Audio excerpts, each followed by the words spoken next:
Hello guys, मेरा नाम खोकन कुमार गोराई और हम दुमका रसिकपुर से हैं। और हम आप लोगों को गोपाल मंदिर के बारे में, गोपाल मंदिर की कहानी सुनाने वाले हैं। दुमका रसिकपुर में गोपाल मंदिर है, ठीक है। उसी का चर्चा आज करने वाले हैं। तो इस कहानी में आपको बहुत अच्छा लगेगा। इस कहानी को आप ज़रूर सुने और अच्छे से सुने। कल शाम मेरे दुकान पे मेरे सर आए थे, ठीक है। हम सर के पास 8, 9, 10 तक पढ़े थे। तो सर, हम पढ़ने में वीक थे बहुत, तो सर बहुत चिंतित रहते थे कि ये मैट्रिक कैसे पास करेगा। तो सर के कृपा से हम किसी तरह पास हो गए, मैट्रिक सेकंड डिवीजन कर लिए, ठीक है। तो सर गोपाल मंदिर में कृष्ण भगवान का भक्त हैं, ठीक है। तो कभी कभी सर के पास जाते थे आरती करने के लिए, ठीक है। सभी स्टूडेंट को बुलाते थे। तो सर का हम बहुत प्रिय स्टूडेंट थे, लेकिन हम बहुत वीक थे, बहुत कमज़ोर थे, लेकिन सर हमको बहुत मानते थे, बहुत अच्छे से हमको पढ़ाते थे, क्योंकि हम कमज़ोर थे ना, इसलिए, ठीक है।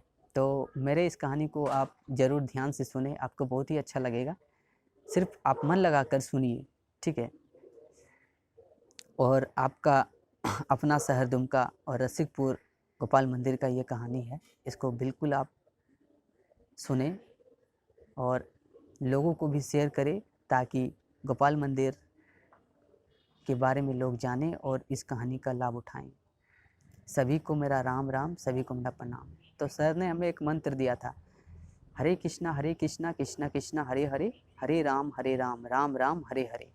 सर ने हमें ये एक मंत्र दिया था। तो ये मंत्र हम कभी कभी मतलब पहले जपते थे, फिर बाद में फिर भूल गए। तो फिर भगवान की कृपा से गुरु मिले, तो गुरु हमको फिर मंत्र दिए राम राम। तो वही हम राम राम लिखते हैं और राम राम जपते हैं। तो आज हम स्पेशल सर के बारे में ही बताएंगे। और सर मेरे जो हैं कृष्ण भगवान के भक्त हैं और गोपाल मंदिर में वो रहते थे। तो सर कल हमको कहानी सारी सुनाए, कल आ गए, हमको मन नहीं लग रहा था, तो सर आए तो हमको फिर मन लगा, बातचीत किए सर से। तो मतलब कि होता है कि सर हमसे बातचीत किए, तो फिर सर बोले कि बजरंगबली का भक्त बनो, हनुमान चालीसा पढ़ो। हम बोले हमको तो हनुमान चालीसा याद है। तो सर को हम सुनाए हनुमान चालीसा पूरा पढ़कर, तो सर बोले वाह। हम बोले सर आपको याद है? बोला नहीं हमको याद नहीं। हम बोले सर तब देखिए, हम पढ़ने में पहले वीक थे, बहुत कमज़ोर थे, और आप बहुत चिंता करते थे कि कैसे पास करेगा। लेकिन सर देखिए, भगवान का कृपा और गुरु का कृपा, ये हम मतलब कि आज आध्यात्मिक ज्ञान और स्पिरिचुअल ज्ञान में थोड़ा सा लोगों को भी ज्ञान देते हैं। और लोग कहते हैं कि नहीं आप बहुत अच्छा बोलते हैं, ठीक है, और समझाते भी हैं। और वीडियो में उतना खुलकर तो नहीं समझाते हैं, लेकिन जो मेरे पास आता है उसको बहुत बेहतर ढंग से समझाते हैं, बहुत खुलकर समझाते हैं, ठीक है। तो सर हमें कहानी बताएं कि एक बार हुआ ना कि गोपाल मंदिर का कहानी है कि वहाँ पे सर को मतलब जन्माष्टमी दिन था, ठीक है, जन्माष्टमी था। तो सर को वहाँ पे मंदिर में सजाना था, ठीक है। तो सजाना था, तो सर के पास पैसा नहीं था और फूल से सजाना था। तो सर मन में इच्छा किए, और एक राखा बनी का ही एक आदमी था, वो शायद एक रिक्शा फूल भेज दिए, ठीक है। और सर बहुत प्रसन्न हो गए, सर बहुत खुश हो गए और गोपाल मंदिर को सजाएं।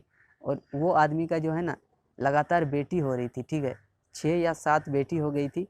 तो मेरे सर ने भगवान से प्रार्थना की, भगवान को बोले कि प्रभु आप इनको 6 गो बेटी हुआ, 6 या 7, तो अब इसको एक बेटा दे दीजिए। और इसका भाग्य में है या नहीं है वो हम नहीं जानते हैं, आपको देना पड़ेगा। और कृष्ण भगवान सुने उनका बात, और फिर 3-4 महीने के बाद फिर उनका बेटा हुआ। तो ये गोपाल मंदिर का महत्व है। और हम कहना चाहेंगे कि भगवान भाव के भूखे होते हैं और भगवान भक्त का बात सुनते हैं, ठीक है। और लोग कहते हैं कि भगवान को किसने देखा है? भाई भगवान बहुत सस्ता है। कल सर को हम ये चर्चा किए, तो सर बोले कि मूली से भी भगवान सस्ता है, ठीक है, लेकिन तुम्हारा भाव होना चाहिए और सच्चा भक्त होना चाहिए, भगवान जब चाहे तब आ सकते हैं, ठीक है। तो लोग बोलते हैं कि आप भगवान को देखें, भगवान को आप अपना मन को शुद्ध कीजिए, तभी तो होगा। भगवान भाव के भूखे हैं, ठीक है। तो इस कहानी में इतना सा ही, क्योंकि लंबा वीडियो बन जाता है तो फिर अपलोड करने में भी दिक्कत होती है। और अभी हम और 2-3 कहानी सुनाने वाले हैं, सर ही सुनाए, और बहुत ही मज़ेदार कहानी है और सच्चा कहानी है, ठीक है। तो इसको चूकने ना दें, इसको पूरा तरह से सुने। तो आइए नेक्स्ट कहानी में फिर मिलते हैं। सभी को मेरा प्रणाम। राम राम।